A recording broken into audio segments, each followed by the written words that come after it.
पंडित जी उम्र के उस पड़ाव पर पहुंच गए हैं जहां से पीछे मुड़कर देखने पर यादों और अनुभवों के ऊंचे ऊंचे टीले नजर आते हैं। गुजरे हुए अनगिनत वसंत और पतझड़ नजर आते हैं। अपनी गलतियां समझ आती हैं तो बहुत सारे पलों की मीठी यादें गुदगुदाती भी हैं। अब पंडित जी सोचते हैं कि अगर वक्त रहते जिंदगी की समझ और जीने का सलीका आ गया होता तो शायद और बेहतर तरीके से जी लेते। लेकिन जो बीत गया उसका क्या कर सकते हैं। अब तो जो और जितना बचा है उसी को संभाल के सही से रख लें तो सुकून से आंखें बंद कर पाएंगे। इधर उनके ब्लॉग के जरिए कई तरह के लोग उनसे जुड़ रहे हैं। कई दूसरे ब्लॉगर्स भी संपर्क में आने लगे हैं जो बिल्कुल अलग विषयों पर लिखते हैं।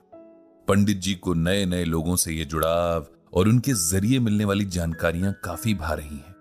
उनके मित्र ब्लॉगर्स ने एक योजना बनाई कि क्यों ना सभी लोग वास्तविक दुनिया में भी मिलें, एक दूसरे से परिचित हों, क्योंकि अभी तक वे सिर्फ एक दूसरे को इंटरनेट से ही जानते थे। लगभग सभी को यह विचार बहुत पसंद आया। तय हुआ कि एक खास दिन पर एक शहर तय करके सब वहां पहुंचेंगे और एक मिलन समारोह किया जाएगा। पंडित जी भी इस कार्यक्रम में पत्नी के साथ शिरकत करने के लिए बहुत उत्साहित थे। उनके शहर से एक युवा ब्लॉगर भी थे जिन्हें इस कार्यक्रम के लिए निमंत्रण मिला था और वे पंडित जी के साथ ही ट्रेन से इस कार्यक्रम के लिए जाने वाले थे। सभी सुनने वालों को बता दें कि ये है गीता ज्ञान जिसे आप सुन रहे हैं कुकू एफएम पर। अब वापस पंडित जी की तरफ आते हैं। जब पंडित जी इस महाशय से रेलवे स्टेशन पर मिले तो उन्होंने बड़ी गर्मजोशी से पंडित जी का अभिवादन किया। इस युवक का नाम रोहित था। पंडित जी और उनकी पत्नी को भी इस जोशीले लेकिन सभ्य युवा से मिलकर खुशी हुई। ट्रेन में बैठते ही जो रोहित की बातें शुरू हुई तो सीधे कार्यक्रम स्थल पर पहुंचकर ही खत्म हुई। इन बातों में उसकी अब तक की जीवन कथा से लेकर उसकी अब तक की तमाम उपलब्धियों की दास्तान भी थी। रोहित ने अपनी कहानी कुछ इस तरह से सुनाई। रोहित का जन्म एक मध्यम वर्गीय परिवार में हुआ था जहां बहुत तंगी तो नहीं थी लेकिन हर खर्च बहुत सोच समझ कर होता था। बकौल रोहित वो पढ़ाई में बहुत तेज था और छोटी उम्र से ही ट्यूशन पढ़ाने लगा था। उसका कहना था कि उसने अपनी पढ़ाई का खर्च एक उम्र के बाद खुद ही उठाया था। फिर उसने स्कूल से निकलकर पढ़ाई छोड़ दी क्योंकि उसे लगता था कि कॉलेज की पढ़ाई इंसान को सिर्फ किताबी ज्ञान दे सकती है, जिंदगी जीने का हुनर नहीं सिखाती। इसीलिए उसने छोटी छोटी नौकरियां करना शुरू किया और दुनिया में जीने के तौर तरीके सीखने लगा। रोहित ने बताया कि उसने कम वक्त में ही खूब पैसे कमा लिए थे और उसके घर में उसकी वजह से वो खुशहाली आ गई जिसके सपने वो लोग हमेशा देखते आ रहे थे। फिर रोहित ने बताया कि उसने नए हुनर सीखे, 2 विदेशी भाषाएं सीखी और भी बहुत कुछ सीखा। फिर उसने जब इंटरनेट की दुनिया में कदम रखा तो यहां भी अपनी पहचान बहुत जल्द बना ली। उसे इस बात का बड़ा गर्व था कि इस कार्यक्रम में भी वो सबसे कम उम्र है। रोहित की बातों में बस अपना ही जिक्र था। पूरे रास्ते ना तो उसने पंडित जी से उनके बारे में पूछा न उनके काम के बारे में। मिलन समारोह बहुत अच्छा आयोजित किया गया था। देश के लगभग हर हिस्से से ब्लॉगर्स आए थे। एक दूसरे से जान पहचान बनाने में ही पहला दिन निकल गया था। अगले दिन सबको अपनी रुचि के विषय पर थोड़ा थोड़ा बोलने का समय दिया गया था ताकि लोग और अच्छे से एक दूसरे को समझ सके। रहने व खाने की व्यवस्था एक होटल में सबके आपसी सहयोग से की गई थी। अगले दिन पंडित जी नाश्ता करने के बाद होटल के लॉन में टहल रहे थे कि तभी वहां रोहित आ गया। वो हमेशा की तरह बहुत जोश में था। उसने पंडित जी से पूछा कि क्या वे आज भी गीता का कोई श्लोक सुनाएंगे जैसे अपने ब्लॉग में लिखते हैं। उसके सवाल में जैसे एक कटाक्ष था। फिर उसने अपने ब्लॉग के विषय में बताना शुरू किया। यूं तो उसके हिसाब से उसकी बेशुमार रुचियां थीं, लेकिन आजकल वो विलुप्त होते पक्षियों की जानकारी अपने ब्लॉग के माध्यम से लोगों तक पहुंचा रहा था। उसके ख्याल में इस दौर में अब लोगों को आध्यात्मिकता की जगह व्यवहारिक ज्ञान की जरूरत थी। पंडित जी ये सब सुनकर बस मुस्कुराते रहे क्योंकि उन्हें एक बात समझ में आ गई थी कि रोहित को अपनी नासमझी की वजह से अहंकार हो गया है।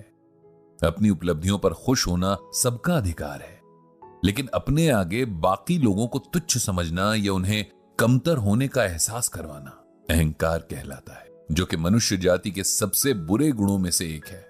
इसीलिए पंडित जी को लगा कि रोहित को इसका एहसास करवाया जाना जरूरी है, ताकि वो समय रहते इस अवगुण के जाल से बाहर निकल सके और अपनी प्रतिभा का सही उपयोग कर सके। कार्यक्रम शुरू हुआ और हर वक्ता के पास बोलने को कुछ बेहतरीन था। किसी के पास गांव देहात के किस्से तो किसी के पास किताबों की दुनिया की जानकारी, कोई कानून का ज्ञाता तो कोई कवि, किसी के पास दुनिया घूमने के अनूठे अनुभव तो किसी के पास इतिहास की गहरी जानकारी। हर कोई अलग अलग संघर्षों से तप कर बना हुआ, जिसे वो बयां नहीं कर सकते थे, लेकिन सब जानते थे कि बिना जीवन के उतार चढ़ाव देखे लोग इतने अनुभव नहीं समेट सकते। इसी तरह पंडित जी की भी बारी आ गई। जीवन में कम ही मौके आए थे जब पंडित जी ने किसी मंच से लोगों को संबोधित किया था। दोस्तों की महफिलों में बात करना या ब्लॉग लिखना एक अलग बात थी। यहां एक अलग ही संकोच उन्हें महसूस हो रहा था, लेकिन उन्होंने साहस करके बोलना शुरू किया। संबोधन के बाद जो उन्होंने कहा वो इस तरह से था। आप सबके अनुभवों और जानकारियों को सुनते हुए मैं खुद को बहुत खुशकिस्मत मान रहा हूं कि आज यहां आपके बीच बैठा हूं। मेरे पास बताने को कोई किस्सा नहीं कि आप लोग हैरान हो, न कोई जानकारी कि आपको चकित कर सकूं। मैंने अभी तक एक बहुत साधारण सी जिंदगी जी है, जिसमें दाल रोटी की फिक्र और जिंदा रहने की जद्दोजहद है। रुचि के नाम पर बस एक ही है कि पढ़ने का शौक रहा, जो उम्र के साथ धार्मिक किताबों की तरफ ज्यादा हो गया। जो थोड़ा बहुत सुना, पढ़ा और समझा वो सबके साथ बांट लिया। ये तो आप जैसे लोगों का बड़प्पन है कि मेरे अधकचरे ज्ञान को भी सम्मान दिया और अपने बीच उठने और बोलने का मौका दिया। इसके लिए मैं आप सभी का शुक्रगुजार हूं। अब क्योंकि सभा का नियम है कि अपनी रुचि के विषय से कुछ सुनाना जरूरी है, तो मैं श्रीमद् भगवद गीता का यह श्लोक आप सबको सुनाना चाहता हूं। प्रकृतेः क्रियमाणानि गुणैः कर्माणि सर्वशः अहंकार विमूढ़ात्मा कर्ताहम इति मन्यते। इस श्लोक का अर्थ यह है कि संसार की सभी गतिविधियों को प्रकृति के गुणों द्वारा किया जाता है, लेकिन अज्ञान में आत्मा शरीर के साथ झूठी पहचान से बहकती है, खुद को कर्ता मानने लगती है। यहां भगवान श्री कृष्ण अर्जुन को समझा रहे हैं कि संसार के सभी कर्म प्रकृति द्वारा पहले से तय हैं। कौन क्या करेगा, कैसे करेगा, यह प्रारब्ध में बहुत पहले लिखा जा चुका है। ऐसे में जब आत्मा को लगता है कि यह सब उसके द्वारा हो रहा है, तब वो अहंकार से ग्रस्त हो जाती है, जबकि ये अज्ञानता की निशानी है। हम जीवन में क्या करते हैं, क्या नहीं, इसके प्रति सजग होने और अहंकारी होने में बहुत फर्क है। अपने कर्म के प्रति सजग होना हमें सफलता और शांति देता है, लेकिन उसके प्रति अभिमान या अहंकारी होना हमें दुख देता है, अपमानित भी करवाता है। यह जीवन का ऐसा सच है जो यदि हम समय रहते समझ लें तो कई दुखों से बच सकते हैं। प्रकृति से हम इसके अनेक उदाहरण सीख सकते हैं। जितना ज्यादा फलों से भरा पेड़ होगा, उसकी टहनियां उतनी ही झुकी होंगी। विनम्रता सबसे बड़ा गुण है, यह हमें सही मायनों में इंसान बनाती है।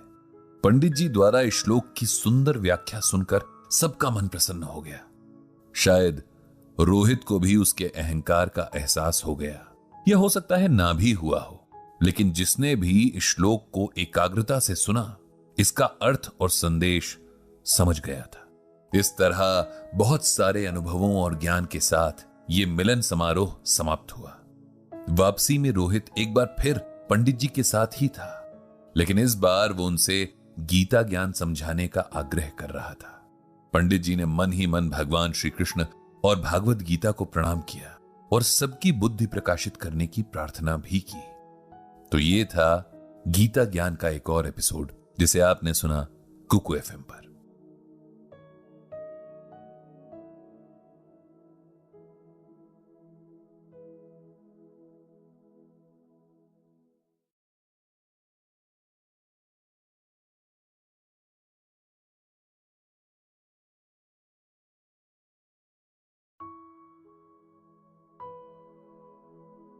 गीता ज्ञान ब्लॉग से मिले अनुभवों से ब्रजभूषण जी को एक बात तो अच्छे से समझ आ गई है कि शायद ही मनुष्य जीवन की कोई ऐसी समस्या होगी जिसका हल गीता में ना हो।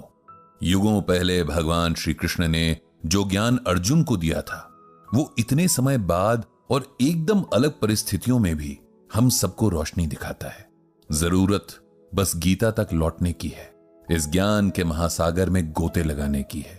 और आप तक ये गीता ज्ञान पहुंच रहा है कुकू एफएम पर। उम्र का असर अब पंडित जी के शरीर पर भी होने लगा है। मानसिक स्वास्थ्य तो गीता ज्ञान की बदौलत एकदम सही है, लेकिन उम्र तो शरीर पर असर दिखाती ही है। सो दिखने लगी थी। उनके फैमिली डॉक्टर ने उन्हें नियमित चेकअप के लिए आने की सलाह दी थी, और पंडित जी जानते थे कि उम्र के इस पड़ाव पर अपने स्वास्थ्य के प्रति लापरवाही उन्हें भारी पड़ सकती है।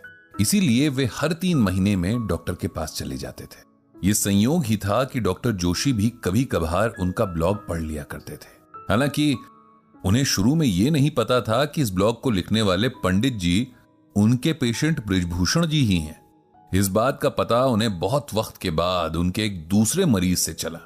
एक बार जब पंडित जी अपने तिमाही चेकअप के लिए गए, तब डॉक्टर साहब ने उनसे इस बात का जिक्र किया कि वे भी कभी कभी समय मिलने पर उनका ब्लॉग पढ़ लिया करते हैं और उन्हें पढ़कर बहुत आनंद आता है। पंडित जी ने उन्हें धन्यवाद दिया और अपना चेकअप कराने लगे। डॉक्टर ने कुछ टेस्ट वगैरह लिख दिए और 2 दिन में फिर आने को कहा। 2 दिन बाद जब पंडित जी रिपोर्ट लेकर गए, तब उन्हें पता चला कि डॉक्टर साहब के पिताजी की तबीयत अचानक खराब हो जाने से वो आज क्लिनिक नहीं आए हैं।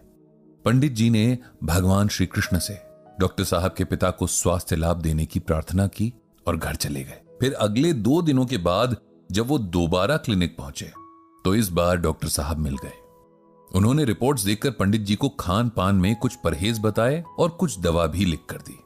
पंडित जी ने डॉक्टर साहब से उनके पिता की सेहत का हाल पूछा, तो डॉक्टर साहब ने बताया कि उनके पिताजी का ब्लड प्रेशर अचानक से बढ़ गया था, जिसकी वजह से उन्हें चक्कर आया और वे गिर गए। उनकी कमर में काफी चोट आई है और अब वे कुछ समय तक बिस्तर पर ही रहेंगे। पंडित जी ने उनके बेहतर स्वास्थ्य की शुभकामनाएं दी और उठने लगे कि तभी डॉक्टर साहब ने उन्हें आवाज देकर रोक दिया। पंडित जी, क्या आप मेरी एक मदद कर सकते हैं? डॉक्टर साहब ने बड़े विनम्र स्वर में पूछा। बिल्कुल डॉक्टर साहब, अरे आप बताइए तो सही, मेरे लायक क्या सेवा है? कहकर पंडित जी फिर बैठ गए। जैसा कि आप जानते हैं कि मेरे पिताजी का स्वास्थ्य ठीक नहीं रहता है, लेकिन उसके पीछे का कारण आप नहीं जानते। कुछ साल पहले तक वे बिल्कुल स्वस्थ थे। रिटायरमेंट के बाद भी खुद को काफी व्यस्त रखते थे। अपने सभी काम, साथ ही घर के भी काफी काम खुद से कर लिया करते थे। सब ठीक ही चल रहा था, लेकिन एक हादसे ने उन्हें एकदम बदल कर रख दिया। एक बार मेरे माता पिता परिवार के किसी विवाह समारोह से लौट रहे थे कि उनकी कार का बहुत भयंकर एक्सीडेंट हो गया, जिसमें मेरी माता जी को बहुत ज्यादा चोट आई थी और कुछ वक्त बाद उनकी मृत्यु हो गई। पिताजी के शरीर की चोट तो ज्यादा नहीं थी, लेकिन इस हादसे ने उनके मन को बहुत कमजोर कर दिया। अब हर वक्त वे हमारी चिंता में डूबे रहते हैं। हम जरा सा घर पहुंचने में लेट हो जाएं या फोन का जवाब ना दें तो पिताजी बुरी तरह घबराने लगते हैं। उनका ब्लड प्रेशर बहुत ज्यादा बढ़ जाता है। इसमें मैं आपकी क्या सहायता कर सकता हूं डॉक्टर साहब? पंडित जी ने हैरानी से पूछा। पंडित जी, अपने पिताजी के शरीर के रोग तो मैं फिर भी संभाल सकता हूं, लेकिन उन रोगों की जड़ जो है, उनकी चिंता, उनका डर, उसे मैं नहीं संभाल सकता। मेरे पिता किसी मानसिक रोग विशेषज्ञ के पास जाने के लिए तैयार भी नहीं है। अब अगर आपके पास थोड़ा सा समय हो तो आप उन्हें मिल लें, उन्हें थोड़ा समझाएं, गीता का ज्ञान दें, ताकि वे चिंता करना छोड़ ना सकें तो कम से कम खुद पर इतना नियंत्रण तो कर पाएं कि इस वजह से उनकी तबीयत ना खराब हो। डॉक्टर साहब के अनुरोध में इतनी विनम्रता और अपने पिता के प्रति इतनी फिक्र थी कि पंडित जी उनका अनुरोध टाल नहीं सके और रविवार के दिन उनके घर आने का तय कर लिया। अगले रविवार को डॉक्टर साहब ने पंडित जी को लेने के लिए कार भेज दी। उनके पिता के कमरे में जब पंडित जी पहुंचे तो उनकी हालत देखकर उन्हें बहुत दुख हुआ। वे खुद से उठ भी नहीं पा रहे थे। बातों की शुरुआत थोड़ी धीमी थी, लेकिन जिस तरह बच्चे अजनबियों के साथ धीरे धीरे खुलते हैं और फिर बोलना बंद ही नहीं करते, ठीक यही हाल डॉक्टर साहब के पिताजी का भी था।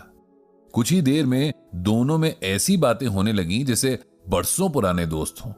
छोटे शहरों में वैसे भी कोई बातचीत शुरू करने के अगले 5 मिनट के अंदर अजनबी नहीं रह जाता, कोई ना कोई पहचान निकल ही आती है। डॉक्टर साहब के पिता ने इस बातचीत के दौरान जाने कितनी बार अपनी पत्नी को याद किया। उनके याद करने के अंदाज से ही लग रहा था कि उन्हें अपनी पत्नी बहुत प्रिय थी और उनके जाने का दुख अभी भी एकदम ताजा है। जिस तरह वो अचानक चली गईं, इस बात ने उन्हें इस हद तक विचलित कर दिया था कि अब हर वक्त अपनों को खोने का एक अजीब सा डर उनके दिलो दिमाग पर हावी हो गया था। उनकी समस्या समय के साथ और गंभीर होती जा रही थी। पंडित जी समझ चुके थे कि इस समय उन्हें किसी के साथ की जरूरत थी, कोई ऐसा जो उन्हें समझे, उनसे बात करे और फिर उन्हें समझाए। इसके लिए पहले उनके मन में विश्वास जगाना पड़ेगा, उनके मन की पीड़ा सुननी पड़ेगी, तब जाकर वे किसी की बात सुनेंगे, वरना उन्हें लगेगा कि उन्हें उपदेश दिया जा रहा है। एक उम्र के बाद हर व्यक्ति को लगता है कि उसे दूसरों से ज्यादा ज्ञान है, इसीलिए किसी की सलाह यदि उपदेश की तरह अचानक से मिले तो वे उस पर ध्यान नहीं देते हैं। चलते हुए पंडित जी ने डॉक्टर साहब को यही बात समझाई और कहा कि अगली 1-2 मुलाकातों के बाद ही वे उनके पिताजी को कुछ समझा पाएंगे। डॉक्टर साहब ने भी इस बात पर उनसे सहमति जाहिर की। अगली 2 मुलाकातों में पंडित जी और डॉक्टर साहब के पिताजी की आपसी समझ और मजबूत हुई। जब पंडित जी को लगा कि अब सही समय है, तब उन्होंने गीता का ये श्लोक डॉक्टर साहब के पिताजी को सुनाया। चिंतया जायते दुखम नान्यथे हेति निश्चयी तया हीनः सुखी शांतः सर्वत्र गलित स्पृहा। भगवान श्री कृष्ण अर्जुन से कहते हैं कि हे अर्जुन, चिंता से ही दुख उत्पन्न होते हैं, किसी अन्य कारण से नहीं। ऐसा निश्चित रूप से जानने वाला चिंता से रहित होकर सुखी, शांत और सभी इच्छाओं से मुक्त हो जाता है। जोशी जी, आपकी पत्नी के साथ जो हुआ वो बेहद दुखद था, लेकिन यह होना नियति में उनके जन्म से ही जुड़ा हुआ था। न कोई इसे रोक सकता था, न बदल सकता था।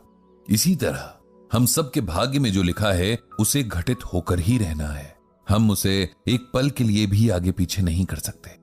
इसीलिए इस सच को स्वीकार करने में ही भलाई है।